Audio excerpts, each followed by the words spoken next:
Okay, we're going to get started. Hello, everyone. Welcome. We're so glad that you're here with us today on this lovely Tuesday afternoon. For those of you who may already be involved with Best Buddies but aren't familiar with Uni's Buddies, we are the family support mission of Best Buddies, and why Best Buddies focuses on friendship, jobs, leadership development, and inclusive living for individuals with intellectual and developmental disabilities. Uni's Buddies is specifically designed for our parents and our caregivers. We thoughtfully match parents or caregivers whose children have recently received a diagnosis with trained volunteer mentors who are other parents who understand and are further along in their journey. Whether it's navigating a new diagnosis, school transitions, future planning, or just needing someone who gets it, our mission is to make sure that no parents feel like they're doing this alone through resources, connection, and support. Webinars like today are one more way that we like to extend that support. Today, we're diving into a topic that is both meaningful and practical: how sensory play can support your child's development and regulation in everyday life. Whether you're already incorporating sensory activities at home or just starting to explore what that can look like, our goal today is to offer simple, realistic ways to make sure that your family is feeling that these are approachable and connected to your daily routine. Now, I'm so grateful to have Laura Petix here with us today. Laura, thank you so much for being here, and we're so excited to learn from you. Yay. Thank you so much for having me, Lindsay. Hello, everyone. Welcome. I am so excited to talk about my favorite thing, sensory play. And we're going to make it really practical and digestible so that you can take some of this and just get started. Just a quick reminder of who I really am. I do have my master's in occupational therapy, and I was working in the clinic, in a sensory integration clinic, working mostly with kids between the ages of 2 and 12. And now I spend all of my time sort of as a parent coach, a sensory consultant, and neurodiversity advocate all in one. My main mission is to really make the understanding behind behaviors be more clear and help parents and teachers understand that there are a lot of important impacts that sensory processing can have on learning and behavior. All right, let's start with it. Why is sensory so important? Why do we need to include sensory play? Everyone is talking about it. A lot of toy marketing departments have caught on, and they add as much sensory components as they can to toys, and everyone is talking about sensory play. But I really want you to understand why it plays such a huge role in development. So, first and foremost, sensory processing supports nervous system regulation. What I mean by that is that every single person has their own unique sensory profile. Everybody has some sensory input that we love and we want more of, that make our bodies feel good. And every single person has some sensory input that we don't love, that we need less of, that make us feel overwhelmed. Sometimes that might change on any given day, but we all have some particular unique set of like sensory processing and sensory profile needs, which directly contribute to how our nervous system feels regulated or dysregulated. And when we're dysregulated, you see that come out in behavior. We become irritable. We might forget things more, right? And when we are regulated, we are better able to hold conversations with others, remember certain facts. So sensory processing directly affects our regulation and therefore our behavior. Additionally, sensory processing and our ability to take in sensory cues, process that, and integrate that into our body movements helps us build motor skills. It helps us development coordination and body awareness. So it's really hard to expect a child to learn how to grab that bottle or to pedal on their bike if they don't have a good understanding of the left and the right side of their body. And to get a good understanding of the left and the right side of their body, they need body awareness, and they get that awareness by providing their brain with data from proprioceptive input to our muscles and tendons and joints. I know that's like a lot of jargon and like big like these kinds of words that we don't hear every day. But what you need to know is that as our bodies move and explore the world, we're giving data to our brain about our body through sensory input. And our brain takes that information and makes it so that we have a map of our body, which then allows us to build on that to have better access to motor skills and to coordinate our movements so we can button up our jackets, so that we can unzip our pants, so that we could put our shoes on, so that we could bring the spoon to our mouth. All of those little simple motor tasks we do all day long really rely on a good foundational sensory integration system. Sensory processing also helps things like communication and social engagement as we explore and play with sensory toys and sensory environments, but also kind of relating to up here how I mentioned sensory processing affects our nervous system. And when we're regulated, then we are better able to communicate. Then we're better able to participate in a social environment.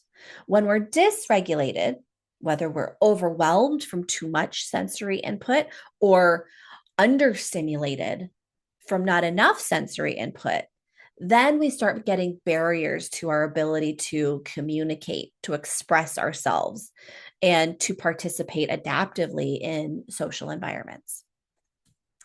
And also, sort of related to that, sensory processing also affects our cognitive development, particularly when we're thinking about our executive functioning skills, which is in the frontal part of our brain, the frontal lobe. So, things like your child's ability to problem solve, to sequence, to remember that they have to put soap on their hands before they start washing their hands. All of those things that we want our kids to access and to master, those cognitive based skills, we can teach that to them all day long and we could remind them of the steps. But if their nervous system is dysregulated, either from not enough sensory input or too much sensory input, it can kind of have a disconnect in that part of their brain. So that means even if they might know how to wash their hands and you've seen them do it before, maybe the day after they had a really busy day at school or they had a lot of doctor's appointments back to back and a lot of overwhelming sensory input, maybe all of a sudden they're more dependent in hand washing that day. And that's because their nervous system was not allowing them to properly access parts of the brain where these skills live. So, putting that all together in a nice visual to help us really, really truly illustrate the importance of sensory processing, I want you to look at this pyramid. This is from the Star Institute. You can kind of ignore all of the stuff on the side. It's kind of a lot of extra stuff. What I want you to pay attention to is that this is a pyramid upside down. So the reason it's upside down is because we really want it to be clear that you can't have any one of these parts down here be unrefined or underdeveloped without affecting some of these parts up here, right? If one of these is removed, the whole thing topples. This is a very, very important foundation.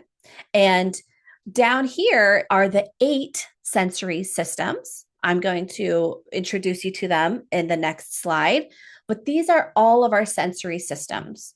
So this tells us that if our sensory systems aren't working functionally, aren't integrated efficiently in a certain way, then it's going to affect how and what we pay attention to, how we filter out excess noise or visuals in the environment, how we modulate and respond to sensory input.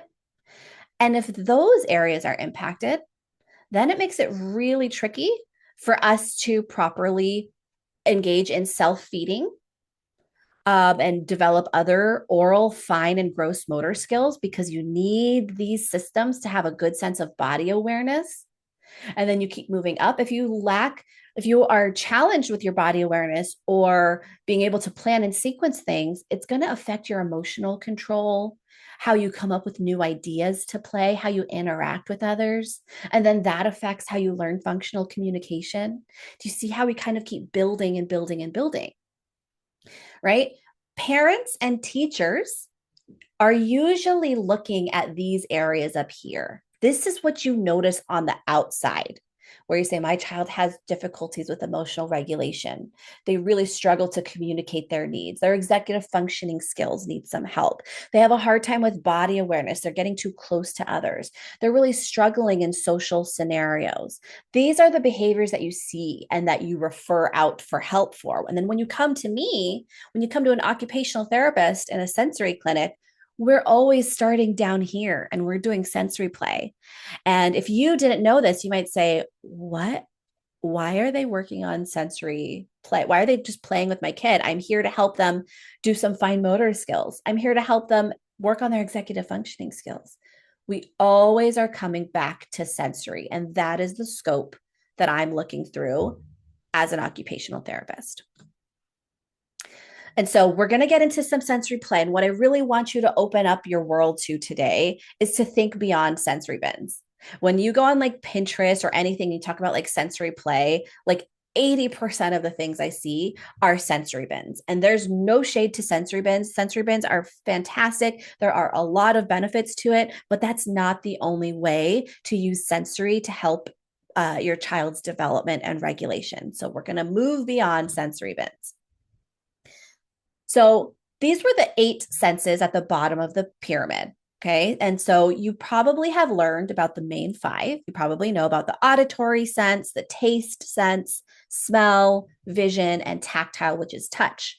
But there are 3 others. We have proprioception, which is, I kind of mentioned that earlier. This is input to your muscles and your tendons and your joints. Anytime you are getting active resistance against that, like in pulling or squeezing, or if you're pushing or crawling or jumping, that is providing your body with proprioceptive input, and it helps your brain create a full body map of like where you are in space. And that's what helps you coordinate your body movements. Interoception are your internal sensations. And this is what allows you to know when you have to go to the bathroom or when you're feeling really nervous and you have butterflies in your tummy. So when we have kids who struggle with appetite recognition or knowing when they have to go to the bathroom, a lot of times OTs will focus on interoception. And the vestibular sense is our brain's awareness of the position of our head. So if we're tilted, if we're upside down, if we're spinning, if we're shaking our head back and forth, that's vestibular input.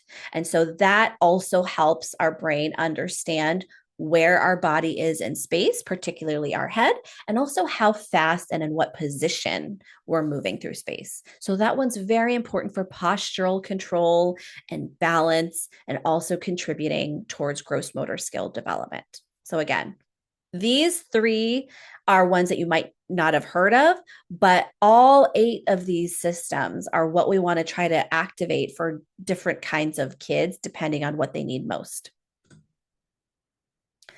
So this reminds me, before I start talking about what like some fun activities you can do at home, I want to remind you that neurodiversity means we all have different brains. Everybody has a different brain. And with that means that we all have different needs. Something that might be regulating and calming for my child might completely dysregulate and throw off your child.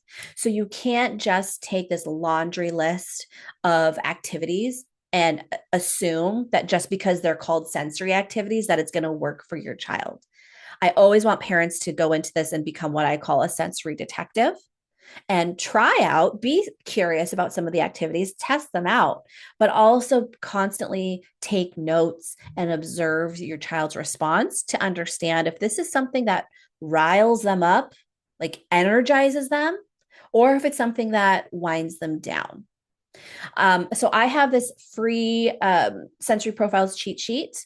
You just go to theotbutterfly.com/sensory profiles 101. This, you could take a picture of this to remember the URL to head to this and download that after the webinar. So I've broken this down to like really common things that most kids need, right? So if you have a kid who loves to move, who loves to jump, who loves to crash and move their body, here are some things you can do. In general, these kinds of activities are focusing on the vestibular system, which is those inner ear receptors that tell you about the position of your head. They're also going to activate your proprioception system, which is the input to your muscles and your tendons and your joints, and probably a little bit of mix of like there's always going to be auditory, visual, and tactile. What you need to know about sensory play is that it's rarely just one kind of sensory system. It's usually mixing several at once. So these kinds of activities that I'm going to show you generally can help with regulation.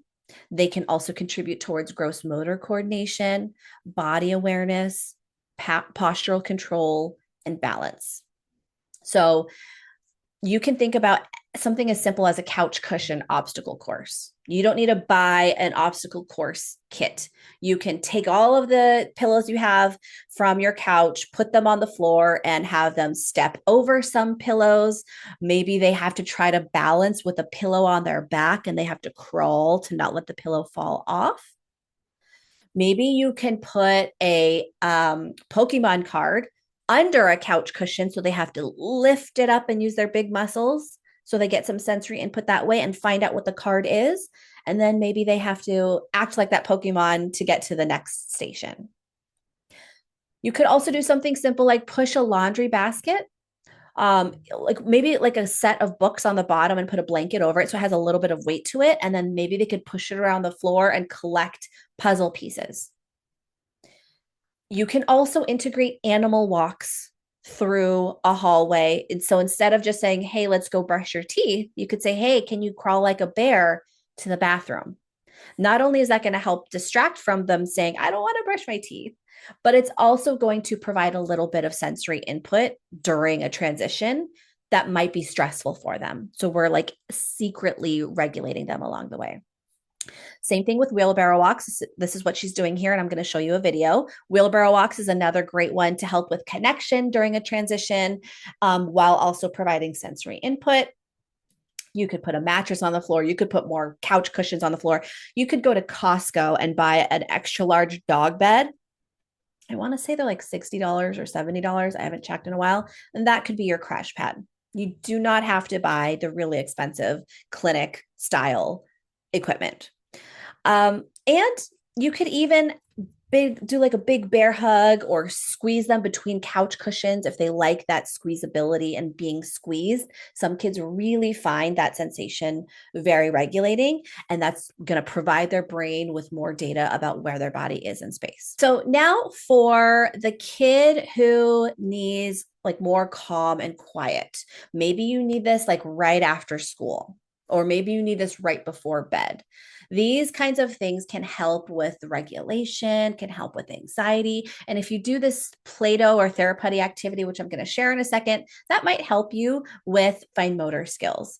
But think of bath time, especially if it's something that doesn't stress them out. If your child loves bath, I loved doing this right after school, and I would turn the lights off and put like a light projector for some cool glowy lights. And that really seemed to reset her nervous system after school when she was overwhelmed from like too many sounds and things going on at school.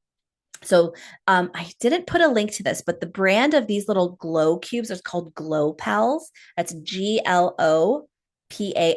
Love Glow Pals. It's water activated toys that only glow when they have water in them. It's fantastic. Cuddling under a heavy blanket. So maybe you have a weighted blanket, but that is a good one to use maybe like right after school again. Maybe you even bring a heavy lap pad for the car ride home if you know they tend to be overwhelmed and overstimulated from the day. Slow rocking in a parent's lap or on their own, rocking in a rocking chair, or like slow swinging front and back. That can be something that is a great winding down activity for some kids if they aren't sensitive to the sensation of swinging. And then Play-Doh or therapy. Oh, let me show you this picture, this video. So this is the ocean light projector. I have it in my bathroom, and you just aim it up towards the ceiling and it makes this really nice calming sensory experience. So this is an example of using therapy For like a kid who needs something calm and quiet to do, but also the repetitive nature of looking for beads. So there are these like pop beads. You could put coins in there, you could put sequins in there, you could hide anything in the putty, and you're giving them a challenge to like sort through the putty and pull through it to keep finding the beads. So this can work on fine motor strength, this can work on tactile processing. You could have them practice math skills if you're doing coins in there. And as they pull out a coin, they have to add it all at the end. But this is a way to blend all of those like academic skills and sorting skills with something that might be more regulating for your child. So this is a great one to do and bring on the airplane or even in like doctor's offices when they need to keep their hands busy because maybe they're anxious. But it's something that's kind of like self-contained and adds a little bit of sensory input. Amazing. Thanks, Laura. I took a ton of notes. I don't know about everyone else, but I took a ton of Yay! notes. Because I Yay! have two kiddos with lots of sensory needs. So, and I think one of the things that like I thought was really interesting is like you don't have to buy the big sensory bins. You don't have to do those things. Yeah. It's so helpful to all of us when we're thinking kind of how to just get someone regulated after school. It's such a big thing that no one talks about regulation after school. Yeah. Yes. Thank you, Yes. though. We do have a Yeah. couple of questions in the chat, so I'll start. Is what recommendations do you have for teenagers? So with teenagers, we're really looking more, even like teenagers and adults, right? We're looking more at little adjustments throughout their day that allow them to sit for longer periods or at least focus for longer periods, right? I'm an adult and I literally have this is right next to my desk. This like I have like multiple fidgets. I have a fan. So it's really about making the sensory tools accessible to you throughout the day at school, if they have an after school job, in that sense. But then when if they're needing more sensory input, we're thinking of like fitness classes, soccer, like the kinds of like more like hobby type movement activities, getting into dance, those kinds of things, something that will motivate them to want to do it. It's hard for some teens because they're not always motivated to be active or do something outside of the house. So that is a little bit tricky. And being fully transparent, teens are not they're outside of my scope professionally, and I have not reached that in my parent life yet. So this is all just what I would do to try, but I don't have the lived experience of working directly with teenagers. 14-month-old with Down syndrome has had a few surgeries, so we had to limit full bath times. Now in the clear, but water is tough sometimes. Doesn't like bath time, but likes to use a bowl of water and splash hands and feet. I've tried bath toys, but that doesn't seem interested. Also hates when I wipe down hands, face after eating. Doesn't matter the temp either. Yeah. So, really getting your kid to feel more comfortable around water. It really is a slow and steady process. In the occupational therapy world, we call this the just right challenge, where it's if we are presenting our kids with something that is too stressful, they're going to shut down, run away, cry, hide. But if we are not offering them like the just right challenge where it's like just their level of skill and just a little bit above, if it's too easy, it's going to be too boring or they're not going to really gain any skill. So we really want to find the just right challenge. So if you saw the video that I shared earlier where it was like the light projector and then you saw my daughter in the tub with blankets and reading a book, that was me showing a video for a lot of the families I work with who have kids who are aversive to bath time. And they had built this like very scary scene in their head of what bath time is, the kids, right? Their brain had created this association like bath time makes my body feel so uncomfortable. So every time mom says bath or every time I hear the water running, anytime I have to start taking my clothes off, immediately stressed, immediately meltdown. So we had to work very, very slowly and just reintroduce the bathroom. We had to reintroduce what the bathtub was in a very low stakes, low stressful way. So that video that you saw there is like one of several examples I shared with my families of like, how can we play in the bathroom, in the bathtub to like de-stress their nervous system so their nervous system is not like always panic like every time I'm in here the bath is running and they're going to try to get me in the bathtub. So we have to build up a lot of those data points of like fun regulated play in the context of bath without doing bath for a little bit just to kind of get there, right? And in the meantime, you do what you can to keep them clean and hygienic, and you still continue to try bath, but like outside of that, you're doing more of these kinds of more regulated experiences. I've tried with families, a little bit of water at a time, like just a couple of inches, and even kids sitting on the edge of the tub and just dipping their feet in. I've started with like a pedicure spa bath, just putting their feet in, literally just really slow at a time, because they might have had a negative experience with bath that is like really attached in their memory. And so trying it from that perspective and making the environment itself feel more sensory inviting. Dimming the lights and having like the projection light automat is like, it's one less sensory stressor to the nervous system. So that might be something to explore. How can parents take care of their own regulation in those harder moments so that we can best support our child? I will say there's like, I will share like my hacks when I really need to access a state of regulation in the moment. There's going to be more long-term solutions that probably might not feel doable for some people depending on their parenting journey, right? Like therapy and like more consistent exercise and all the things that I roll my eyes at, because I was like, there's no way I can even do that. So I'm not even going to share that with you, but I have to say as a professional, like, yes, we want all of that. But my hacks for like on like a really hard day when I'm like completely burnt out, one of them is like a very quick, less than 2 minute shower. Like literally, like the time it would take you to go to the bathroom. If you could have a bathroom break, and it's the shower, lights off. So it's a lights off shower, like a sensory deprivation shower.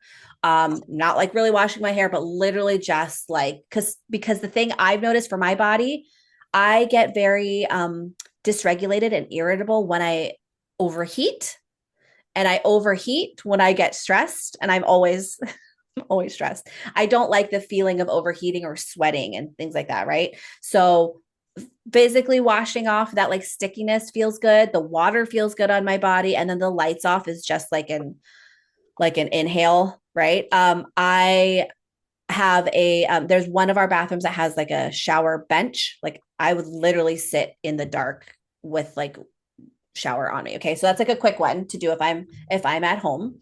Um, I also, relating to overheating, I also will I always have a handheld fan always on my face, because again, with the overheating, I think what a lot of parents don't realize, when your nervous system is triggered, the sympathetic activation creates more sweat. And so when we can physically cool our body down, whether it's like spraying cold water on our face or on our neck or fanning ourselves, that can literally cool our body down enough to just like take a breath. And then another really simple one is, it does have to do with deep breathing, but it's the most important thing is the position of your body. So I will find a way to support my posture up against the wall. Usually either sitting on the ground or laying on the ground with my legs up the wall. But like when you can support your back and your posture, so you're not just standing there, you can fully sink, and like the ground or wall is supporting your posture. That's a direct cue to your nervous system that you're safe. So we want to tell our nervous system, your body is safe, you can relax. And then all of the thoughts come in your head and you're like, oh my gosh, this meltdown is lasting forever and I have so many things to do. But if your body can feel safe and feel those cues of safety from your posture being supported, it's going to be doing a lot of that work for you and make everything else just a little bit easier. Awesome. Took some notes on that as well. Yay. Any recommendations on how to make haircuts easier for 11-year-old level 3 autistic son? He hates it and has a ton of protesting. Yeah, I would try your very best to find the most like educated or sensory friendly barber. I think it's trickier because of the sound the clippers make, right? The buzzing sound. So again, this is not something that I have had to deal with my daughter. But I think one area to really focus on, aside from the hair cutting, is adjusting the environment as much as possible. When you go into those places, it's usually the fluorescent lights. There's usually a lot of other people. So I've seen a lot of I've seen them on social media, but I'm sure other barbers are catching on now. They're creating more sensory friendly, like barber spaces. If you need to ask for accommodations, I would ask that to make it at a time when no one else is there. I would ask if they could come to your house or find someone who can come to your house if possible. Because the more comfortable the environment can be, the more luck you'll have. But it's also something you'll have to start with, a just right challenge, like having them practice, even just like touching the clippers to their hair without it on, like those kinds of things, and taking a really slow and steady approach. Without knowing your child or their sensory preferences, it's hard to make something specific, but I would think like that. Think first outside of their body, how to make the environment more comfortable first and foremost, so that they can already be a little bit closer to regulation and you're not fighting against like an uphill battle. Amazing. What should I do to help my son get used to flushing and toilet noises? So I would, oh, if you have a kid who has auditory sensitivities, I think these kids should always have access to headphones and be able to wear them if they want. Right. I have them in all rooms of my house. My daughter doesn't use them as much anymore, but she knows that they're there. So there's nothing to worry about when it comes to like having headphones. If you're like, are they always going to need it? Who knows? We can why am I going to worry about weaning them off of something right now when I literally can't even flush the toilet at home? So I always want parents to just focus on our main goal is how to get my child's body feeling comfortable. And if that means adding tools to make them comfortable, that's what we're going to prioritize. That's my scope when I work as a neurodiversity affirming OT. So that's one area is doing that. And then at home, I would do like counting down, like 3, 2, 1, I'm going to flush. So not something that surprises them.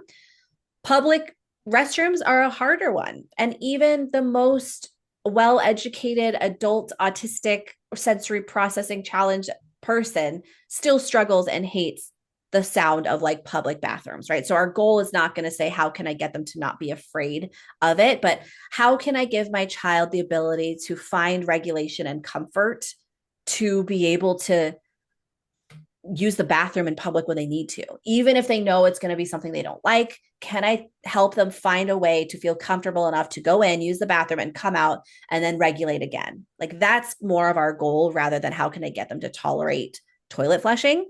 We definitely want to teach them that their body can stay safe around these loud sounds, but we don't want to worry about like convincing them that the sound's not a big deal or like it's not loud. We're saying, okay, it is loud to your body. Here's how your body can feel safe. You can squeeze this while we're flushing the toilet, squeeze something that might help. You can, chew some gum while we're flushing the toilet, but finding other ways to kind of regulate their nervous system while they have to be around that is one way. Amazing. 14-month-old teething has lots of teething toys, but still tries to pinch, bite, and scratch us, and gets even more mad when we try to redirect him. How can I tell if he's overstimulated or understimulated? So 14-month-old is, I will say, is younger than my scope in terms of my clinical experience. But what's important to remember is that even up until like 2, biting, hitting, pulling, like this is developmentally typical in kids. Like I wouldn't tell a parent that my goal is to help your kid, your 14-month-old, stop hitting, right? Because that's what kids do. We're not going to punish them, but we can teach other, ways of getting attention, but I wouldn't be concerned that a child is hitting, kicking, scratching. Your question is if they want more or less sensory input, that's got to be like a trial and error thing. I wouldn't be able to tell you that. There's not really like a litmus test that's like, if they pull this way, it means that. It's really over time. And I would take notes. Okay, they seem to do it after a nap or right before the nap, or they seem to always do this in the afternoon when their 3 older siblings get home from school. Maybe it's a little bit too loud at that time. They always seem to do this late at night. Like, so I would really, really get close to the patterns to try to observe if it is about needing more stimulation or less, or if it's they're communicating something else, because they could be communicating some other need. It's not always a sensory need. Um, yeah. Awesome. What are some common misconceptions you see about sensory play or sensory processing that you wish more parents understood? I think the biggest one that I talked about today was that it's not just like a sensory bin and it's not just like finger painting. I think we've come a long way from that. With social media, people are sharing a lot more, which is great, but I still see parents and teachers just think sensory play is just like with your hands, but it's like it's got to involve the whole body. So I would say that. And then the other piece is that sensory processing literally plays a role in every single thing we do in all aspects of our day. And so I always tell parents, like, not every behavior is related to a sensory need. So not everything is like because they're overstimulated or understimulated. They could be communicating another need, but all behaviors can be supported with a sensory strategy. So I'll say not all behaviors are related to a sensory need, but you can support all behaviors with a sensory strategy. And so whether or not they're neurodivergent, whether or not they have sensory processing differences, sensory strategies are universally, like if it's the right one, can regulate your nervous system to the point where it can make changes in your behavior and help you learn better, whether or not it is coming from a sensory need. This one I definitely relate to. So I feel like nothing Yeah. is working for Yeah. my child. How do you suggest I reset or reapproach when I'm feeling super discouraged? Okay. Well, this is, I think, how Lindsay was saying, like you relate to that. I think we all relate to feeling like there's always something more we should be doing. Something might work one day or not the next. The first thing say, because I hear this a lot from parents, we've tried everything, but nothing's working. The first thing I usually say is, what is your definition of working? Like, what's your objective goal? What do you think means it for something to be working? What do you think is the end goal here? And more often than not, I find that they either have an unrealistic expectation or they weren't communicated properly by their therapist about what they're actually working on or what's realistic out of this. So it's always like, okay, right. So one of the examples is, I'll just say, like meltdowns, right? A lot of meltdowns, parents will try all these strategies that we see, like, it's not working, it's not working. I'm validating their emotions. I'm holding them back so they don't hit, or I'm removing this, or I'm giving them countdowns. It's not working. They're still having meltdowns. And that's an example of where I'll say, okay, well, if your definition of working means that they're going to stop having meltdowns, then yeah, you're right. It's not working. But that's not my definition of something that's working, right? A lot of these sensory based strategies around meltdowns are not with the end goal to stop, to like get rid of meltdowns completely. My end goal is that, can their meltdowns look different? Can their meltdowns happen maybe less frequently? Can they be more resilient after the meltdown?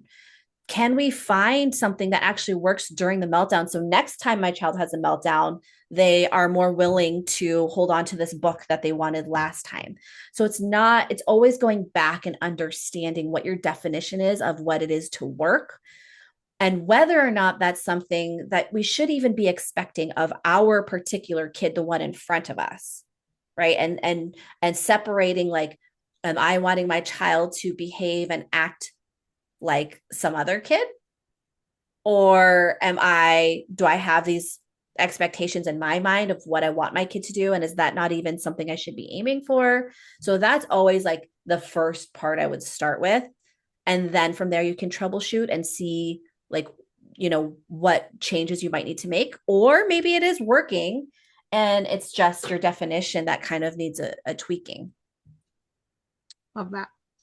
Um, Laura, how do you talk to families when and I know your kiddos are a little bit younger, but when they're having an OT at school and behaviors at school look very different than they do at home, but that's your only source of a therapist. So how do you how do you communicate the needs that you're seeing at home versus the needs that they're seeing at school, because they're getting the services, they're getting support, Yeah. but they're not getting support in two different realms, and maybe their behaviors are very different in those two different realms. I know this is a really tough part that parents are in. And I think there's also a general lack of education in terms of the different scopes of OTs, because a clinic based OT is different than a school based OT, both in their training, in their access to resource, in their goals. So I have had so many kids in the clinic who I would say are significantly impacted in their sensory processing abilities and regulation abilities, and they weren't qualifying for OT in the school. And I'm like, how are they getting through the school day? Oh, well, the teacher says they're completely fine, they're not doing this and that. And I'm like, okay, wow, okay, so I will support the parent at home. And so the school are really only looking at the school. So if you have a child in OT at the school for visual motor skills, visual processing skills, handwriting skills, all of those things, and you're having like clothing issues at home, like meltdowns around bedtime, feeding challenges, your school OT cannot give you advice on that at home. It's out of their scope mostly. You might have someone who maybe used to be a clinic OT who moved and they could give you tips, but within the constructs of what the school is supposed to focus on to work with towards your child's goal, they only look between like 8 a.m. and like 2:30 p.m. The most you can do with the most success is what I've had parents is I've consulted with parents and said, okay, your child's having like meltdowns every day after school. They have school refusal, but once they're at school, they're fine. Like, how is the school OT supposed to help with that? Or like the teacher? I will at least say, okay, based on your child and what we know of them, they are sensitive to sound. They really don't like bright lights, and they really need a lot of like decompressing, like alone time. Can we ask the child's teacher to give them intermittent breaks? Can they have a break in the library when it's music class just for 5 minutes? Can we like accommodate the school day to be less of a burden on their nervous system so that it makes home life a little easier?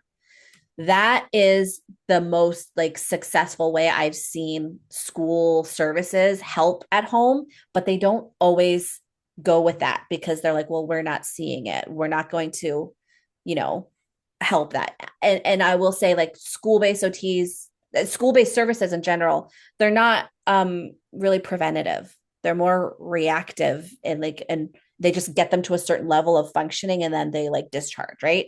I would say clinic-based OTs and even private OTs, like we're more of like proactive, preventative. How can we get ahead of the behavior? How can we set them up for success? Schools are really more focused on like reactive, like what they need help with in that moment. And then we'll kind of like stop it there. Okay. Well, thank you so much, Laura, for being with us today and for sharing your knowledge. Yeah. I found this Yes. incredibly helpful. I'm sure everyone else on the call did as well. Oh, I'm Thank you so for glad. everyone for jumping on. We had tons of you on here, which is really great. We appreciate you taking time out of your day to spend it with us. And thank you so much for being here, Laura. Thank you so, so much. Yay. And Thanks for having everyone, me. yeah, everyone else have a great rest of your day.